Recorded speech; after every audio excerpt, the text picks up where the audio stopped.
Okay, so kinakabahan na naman ako sa bill natin. So magkano ang bill natin natin? So, eto na nga mga Habibis. Today, lalabas muna uli ang team bahay dito sa Habibi House. Kasi, sabi ni Ate Rose tsaka ni Tia Julie, kailangan namin pumunta ng SNR para mamili ng mga gamit dito sa bahay. Ubus na yung mga supplies namin. Kaya today is the perfect day para bumili. And naisip namin, doon natin kami kakain sa kay SNR natin siguro kami kakain. Good morning! Good morning, Bob. Tia Julie na si Ate Rose. Sasama si Ate Rose? Ha? Ay, dito sasama? Bakit daw? Oh, ayaw isama ni Tia Julie. Charis lang, charis. Okay, let's go. Mag-prepare na tayo. Alis na tayo in a while. Ate Rose, ready ka na? Oh, let's go na. Oh, ang ganda ng outfit ni Ate Rose. I like your outfit. It's so clean and maganda. Tsaka si Tia Julie, very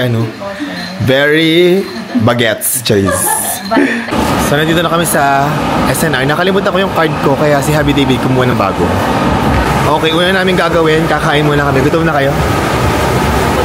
Gutom na, let's go. Kaya tayo. Okay, kain muna tayo. Let's eat. Anong in-order mo, Ate Rose?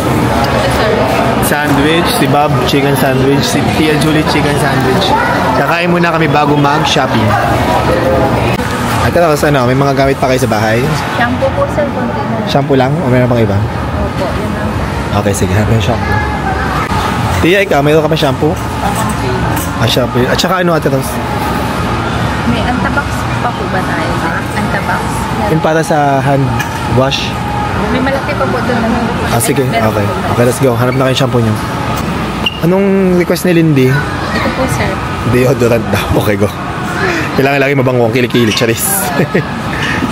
Lagi ko kasi tinuturo ang hygiene sa kanila para importante na laging malinis at mabango.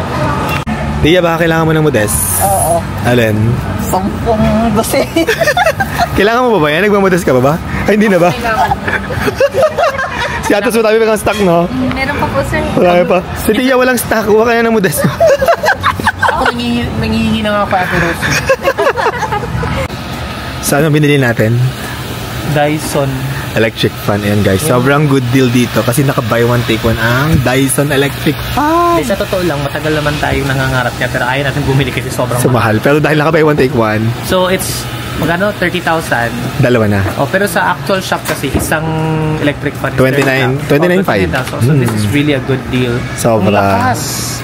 Sobrang nice. Perfect. Isa pa, sample. Isa pa.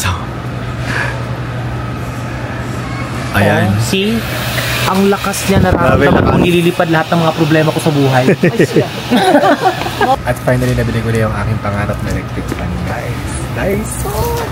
Tapos, naka-buy one, take one. Sobrang sulit. Para, wais na misis. Take one, dalawa agad. Okay, so kinakabahan na naman ako sa bill natin. So, magkano ang bill natin natin? Sa 60 po. 60,000? Okay lang yun kasi bagong sahod si Ate Rose. Magkano ang hula mo, Tia Julie? Ako lang. So, wala lang. Mga tayo electric fan, 30,000 na yun. 60,000 ko si Ate Rose. Mga 70,000 si Tia Julie. Ikaw? 75. Ako siguro mga 72,000. May maswerte natin. Dito tayo ni Ate Rose. Oo. Ang grocery. Thank you, Ate Rose.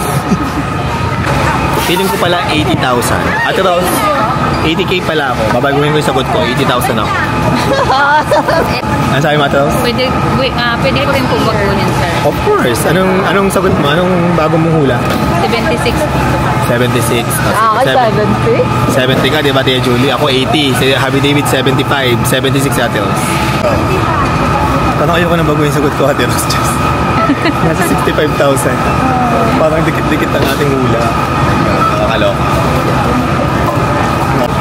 And ang final na binaril is 74 to 87. Si Happy David nanalo, Ate Rose. Mas malapit po. Mas malapit sa Happy David.